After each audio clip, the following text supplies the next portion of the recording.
est 13h, bonjour à tous, merci de votre attention. Voici les titres à la une de l'actualité ce samedi.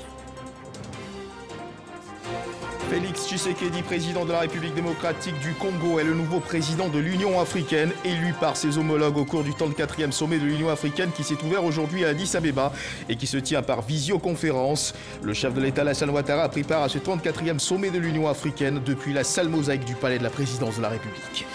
La nouvelle est tombée hier dans la soirée. Laurent Dona-Fologo a tiré hier vendredi sa révérence. Il se présentait comme l'un des plus fervents disciples de Félix Houphouët-Boigny, le père de la nation. Ex-président du Conseil économique et social, figure de la politique ivoirienne, l'ex-secrétaire général du Parti démocratique de Côte d'Ivoire, c'est donc éteint. À suivre dans ce journal des réactions suite à l'annonce de son décès. En Birmanie, plusieurs milliers de Birmans manifestent ce samedi 6 février à Rangoon pour protester contre la prise du pouvoir par l'armée. Ce rassemblement est décrit comme le plus gros rassemblement depuis le coup d'État contre Aung San Suu Kyi. Voilà pour l'essentiel.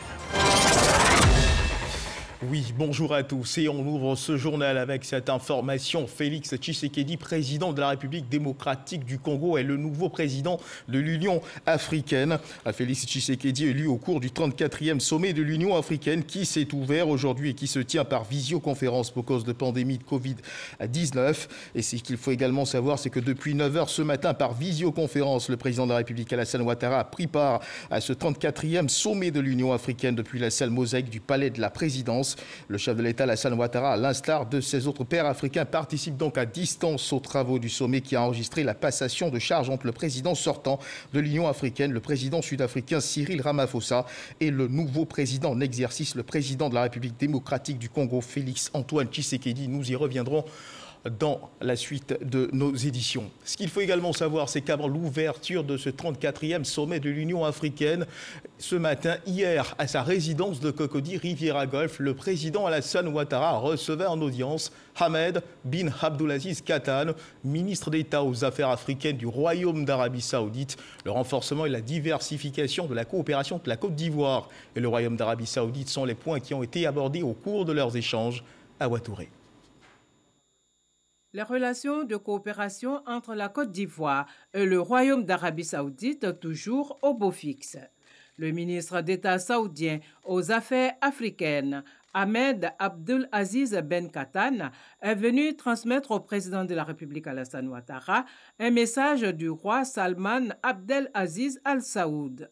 Avant d'aborder des questions liées au renforcement de la coopération entre les deux pays, les conflits au Moyen-Orient et la lutte contre le terrorisme. وأيضا اتفقنا على أن يقوم معالي وزير الخارجية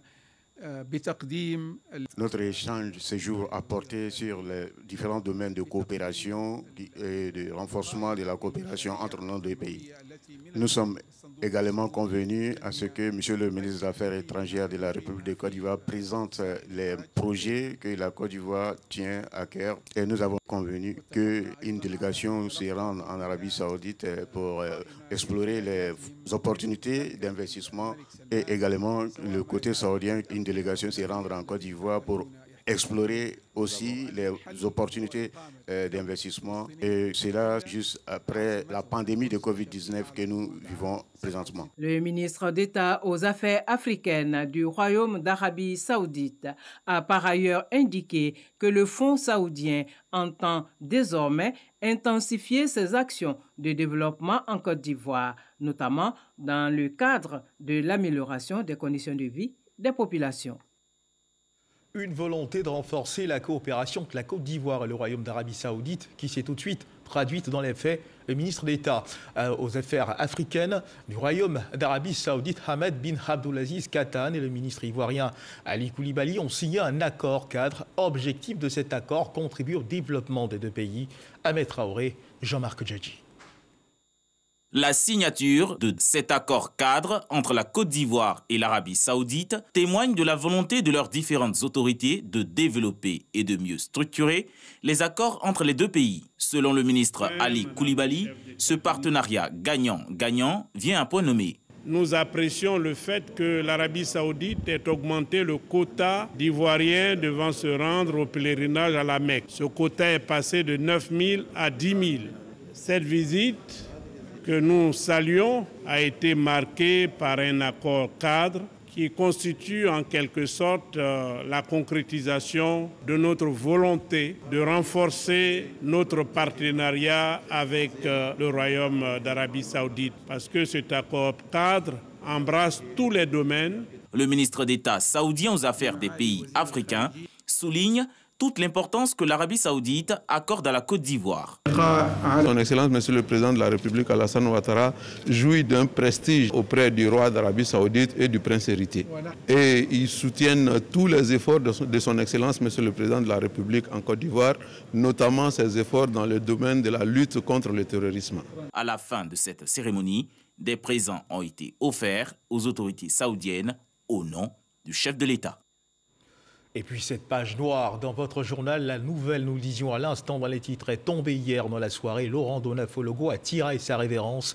Il se présentait comme l'un des plus fervents disciples de Félix Houphouët-Boigny, le père de la nation.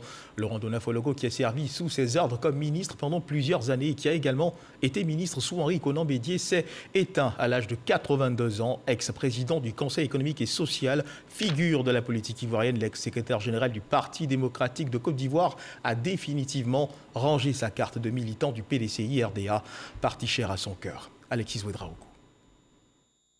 Vous savez, les pilotes viennent de temps en temps saluer les passagers, surtout lui, président de la République, vient de saluer. Bon, moi j'avais la chance d'être pas trop loin.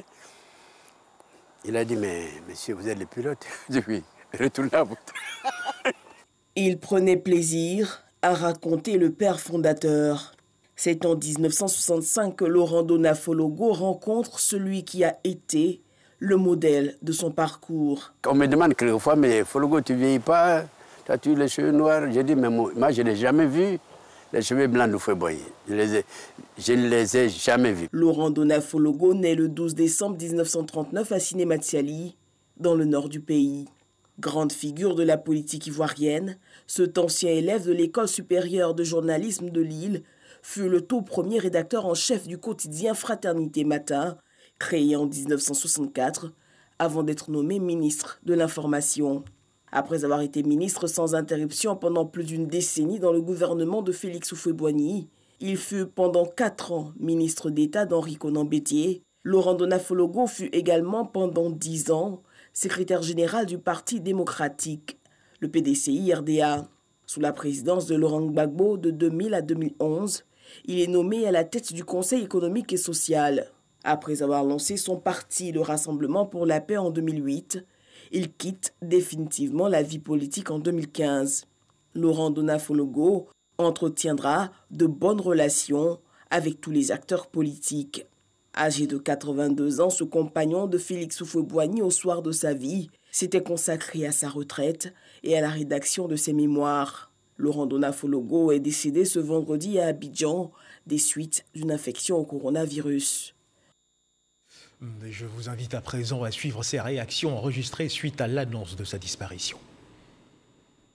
Moi, ça me surprend ce matin du décès de Laurent Donafologo. Il a beaucoup travaillé avec notre père de la nation, Houphouët-Boigny. Et vraiment, il a occupé de grands postes en son temps. Et juste à ce jour, vraiment, il est assis tranquillement à la main. Aujourd'hui, j'apprends son décès, vraiment, ça me peine un peu. Mais il a beaucoup œuvré pour la Côte d'Ivoire. Il a fait beaucoup de choses aux côtés du feu. Il a appris beaucoup de choses à ses côtés. Et il est venu au Conseil économique et social. Il a aussi prodigué des conseils à ces jeunes qui sont restés aujourd'hui derrière lui. Vraiment, ça me peine un peu. Cela suscite un grand chagrin parce qu'il a été quelqu'un de bien, il a travaillé au sein du pays et il a fait beaucoup de choses. Et sa mort est vraiment une grande perte. Tout d'abord, je présente mes condoléances à la famille. Et ce monsieur, c'est un grand homme qui a servi l'État de Côte d'Ivoire.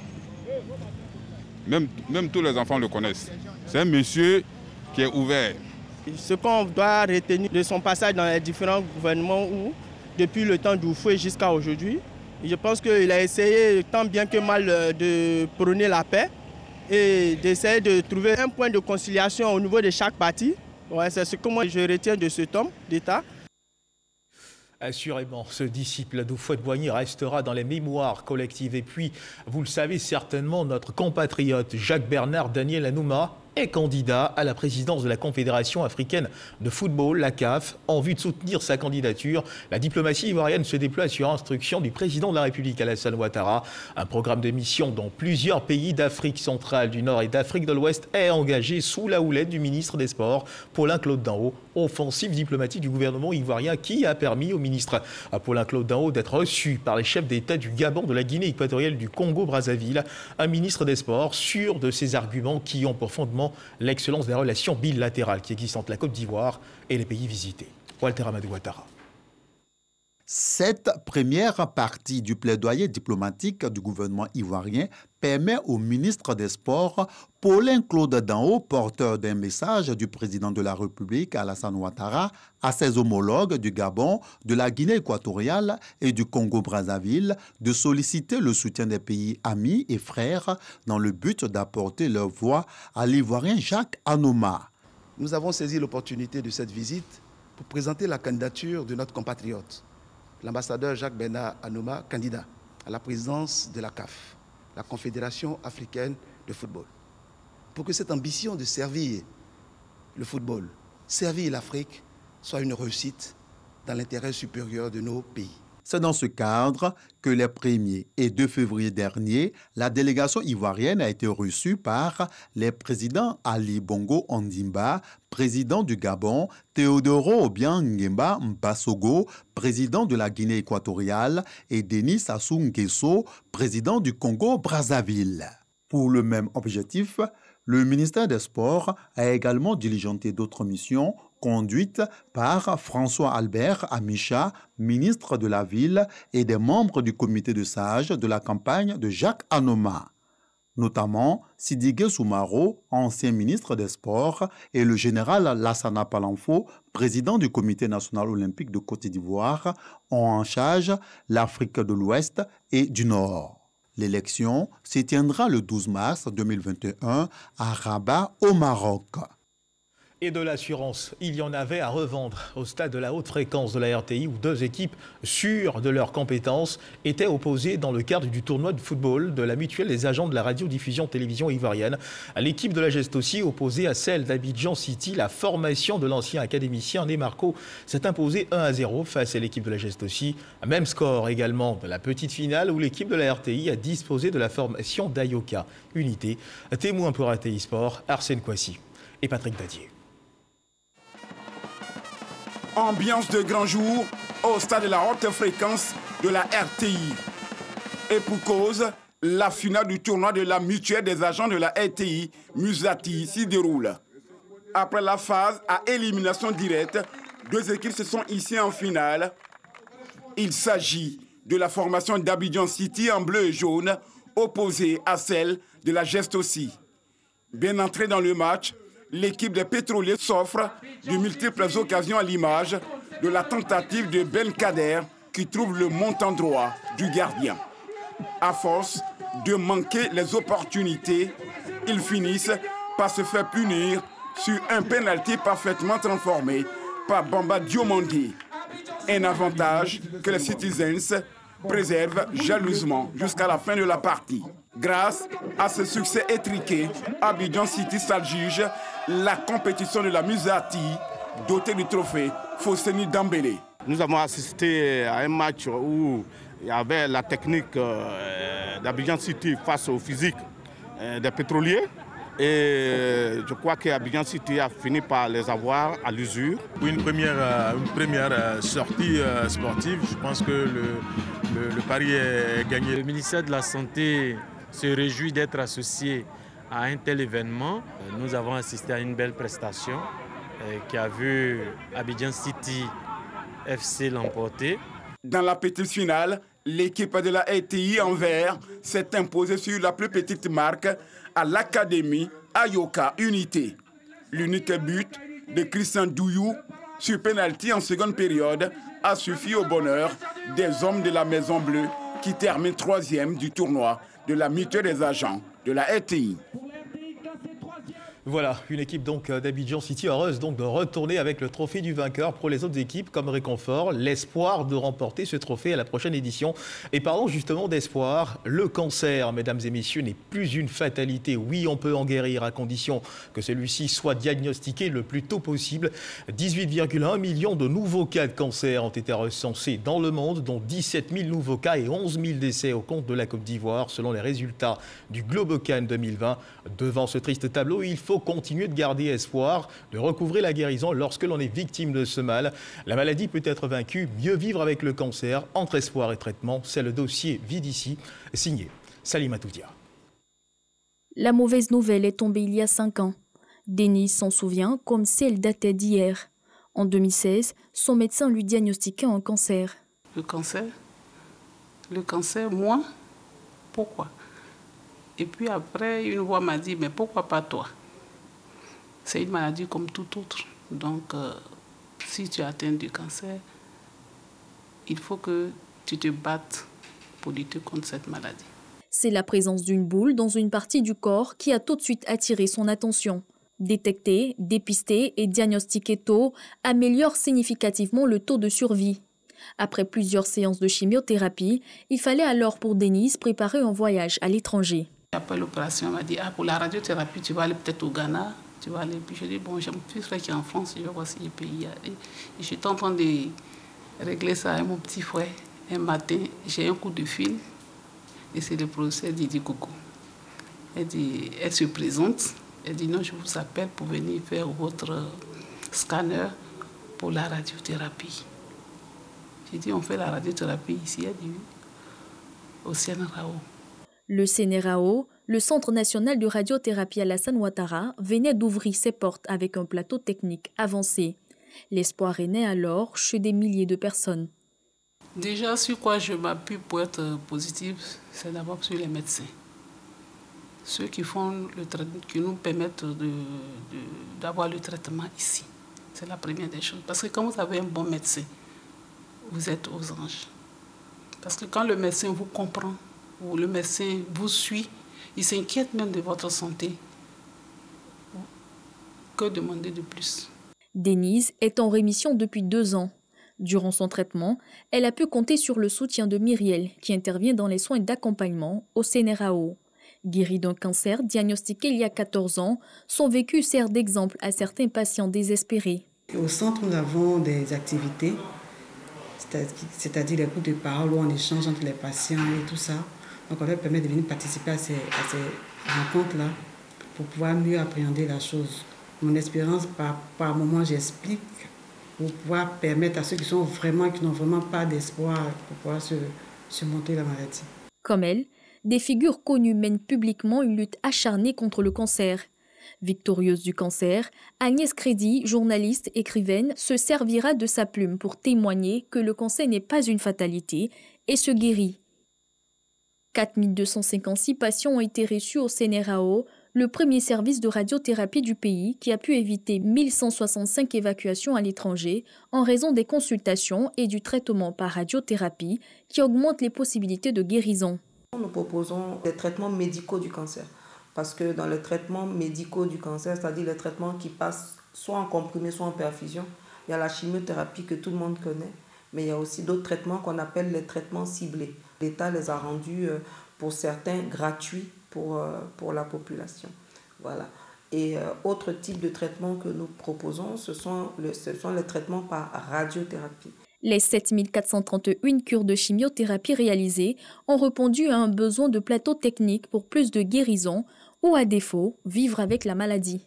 Toutefois, le cancer reste une maladie difficile à accepter.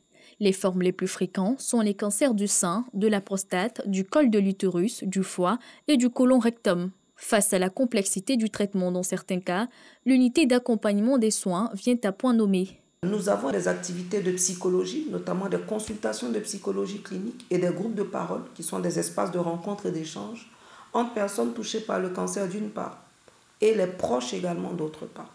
Activités sportives, socio-esthétiques feront partie des innovations gratuites pour les patients. Le nombre de personnes en rémission et je dirais en rémission complète, c'est le terme qu'on utilise chez nous, est en nette augmentation depuis l'avènement de la radiothérapie. L'aspect financier peut aussi être un facteur de désespoir face à ce tueur silencieux. Le coût, par exemple, de la chimiothérapie dépend des médicaments qui sont utilisés et il y a ce que nous on appelle des protocoles, donc des médicaments en fonction des situations.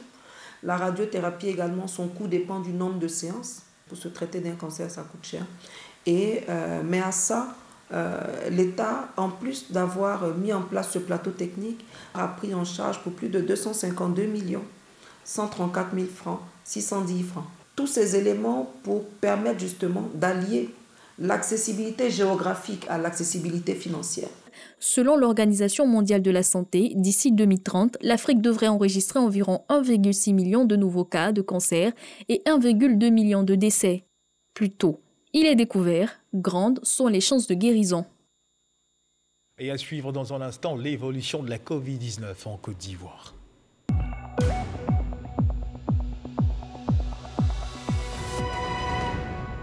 Le ministère de la Santé et de l'Hygiène publique a enregistré hier, vendredi 5 février 2021, 193 nouveaux cas de Covid-19 sur un échantillon de 3854, soit 5% de cas positifs, 108 guéris et 2 décès.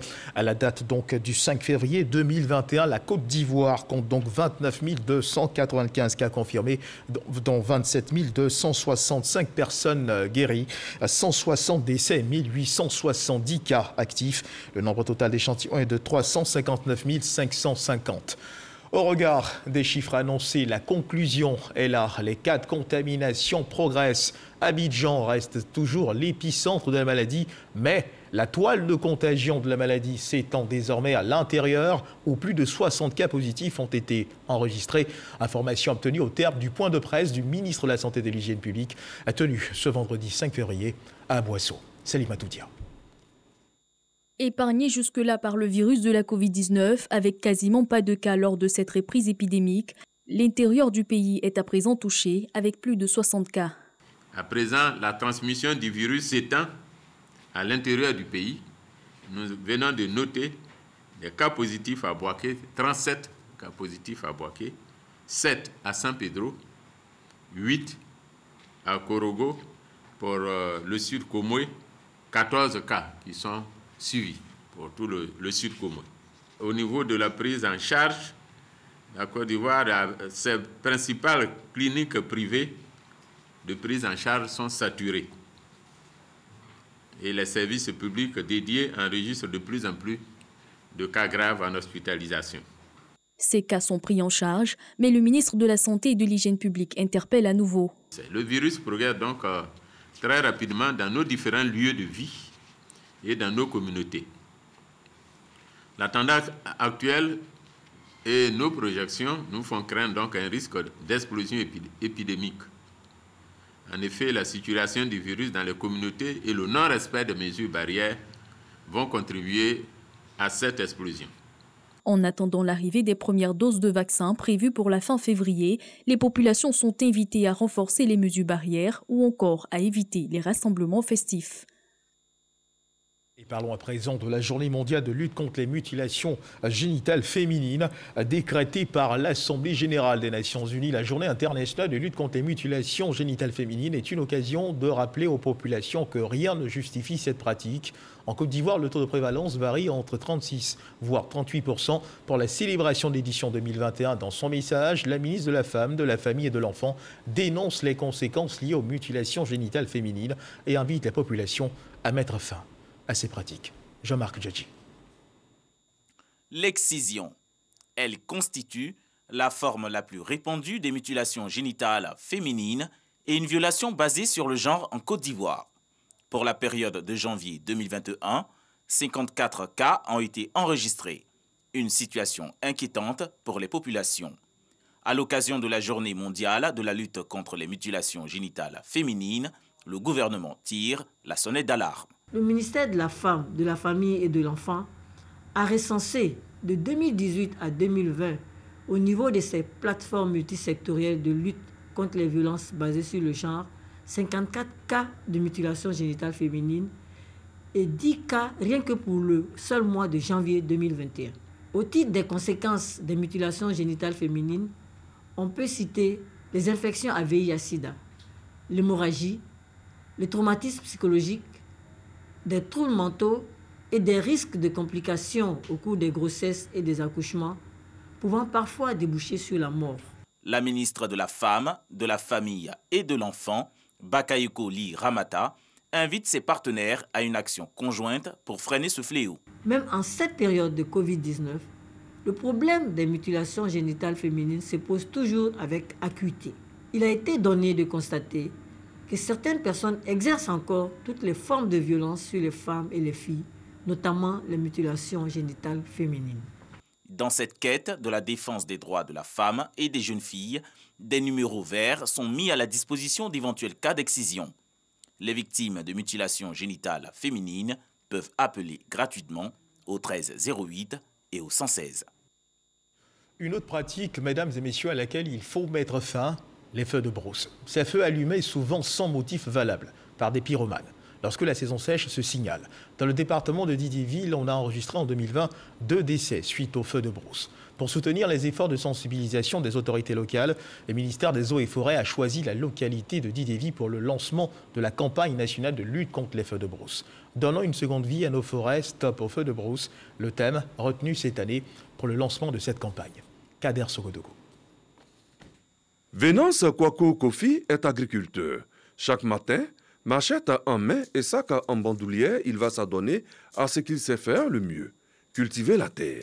Nous sommes en période de saison sèche, un moment qui rime bien avec le feu de brousse.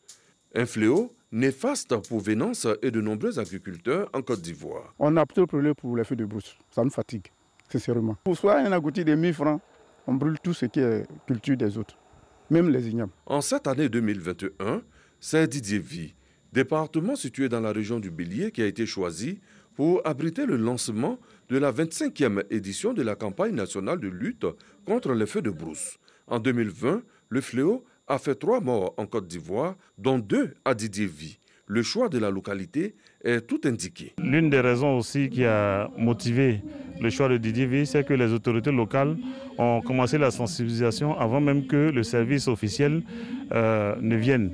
La lutte contre les feux de brousse, un combat du maire de Didier-Ville, Brice Kwasi, soutenu par le corps préfectoral. Toutes les autorités administratives du département ont décidé de prendre le taureau par les cornes, de prendre le problème des feux de brousse à bras le corps pour essayer de mettre fin à ce cycle macabre. La lutte contre les feux de brousse, la Côte d'Ivoire, est engagée. Le thème de l'édition 2021 est révélateur. Donnons une seconde vie à nos forêts. Stop aux feux de brousse. Le but de notre présence parmi vous est certes de lancer officiellement cette campagne en relevant les pratiques traditionnelles et modernes qui malheureusement sont le lot des feux de brousse, mais aussi avec une philosophie nouvelle, celle de faire évoluer la vision de l'ensemble des acteurs pour passer d'une posture défensive, parce qu'on court lorsque le feu est déjà allumé, à une posture préventive, mener le maximum d'actions pour qu'il n'y ait même pas de feu de brousse. De 2016 à 2020, la Côte d'Ivoire a enregistré au total 23 morts suite au feu de brousse. De 1976 à ce jour, le pays a perdu plus de 80% de son couvert forestier. Les feux de brousse y sont pour beaucoup. Voilà, les feux de brousse sont donc une menace pour les pratiques agricoles. Et parlons justement d'agriculture. Sachez que les différents acteurs nationaux et internationaux intervenant dans le processus de développement de la filière de l'anacarde sont en conclave. Objectif visé, coordonner leurs actions et capitaliser toutes les opportunités et projets mis en œuvre par les partenaires en vue de relever ensemble les défis majeurs de la filière, singulièrement la question de la transformation. Noël Gagnon nous en parle. Le cajou, le combat de la production est désormais un acquis. Tenez, pour la campagne 2020, la production est de plus de 800 000 tonnes. Un record selon les autorités du Conseil coton anacarde. Le nouveau challenge, porter le taux de transformation à 50% contre 10% actuellement, surtout que le marché du cajou est très étroit. Nous avons 2 clients qui absorbent 99% de nos exportations. C'est un risque majeur que nous voulons minimiser en faisant la transformation localement. Face à un tel défi, il faut mettre en place une politique de transformation du cajou audacieuse, d'où la nécessité d'identification des acteurs, identification aussi de leurs avantages comparatifs pour un développement harmonieux de la chaîne des valeurs. Mettre tous les efforts bout à bout afin que la chaîne de valeur de la noix de Cailloux soit couverte par leur intervention et nous compléter là où nous sommes, j'allais dire, un peu faibles. C'est le lieu d'indiquer que pour la seule année 2020, le secteur de la transformation a fait un bond qualitatif avec 100 000 tonnes de noix brutes transformées, soit une croissance de 12% par rapport à 2019. Et sortons des sillons de l'anacarde pour parler à cette fois de cette commémoration de la journée internationale dédiée à la mémoire des victimes de l'Holocauste. L'ambassade d'Israël en Côte d'Ivoire a commémoré la journée internationale dédiée à la mémoire des victimes de l'Holocauste, cette tragédie qui a causé la mort de plus de 6 millions de Juifs en Allemagne. Nous y reviendrons certainement dans nos prochaines éditions. Et dans l'actualité internationale, sachez que ce samedi, plusieurs milliers de Birmans manifestent à Rangoon pour protester contre la prise du pouvoir par l'armée. Ce rassemblement est décrit comme le plus gros rassemblement depuis le coup d'État contre Aung San Suu Kyi. Pendant ce temps, les généraux putschistes censurent Internet dans le pays avec d'importantes coupures dans tout le pays pour tenter de faire taire la contestation. Et c'est sur cette information que se referment les pages de cette édition. Merci de nous avoir suivis. Dieu garde la Côte d'Ivoire.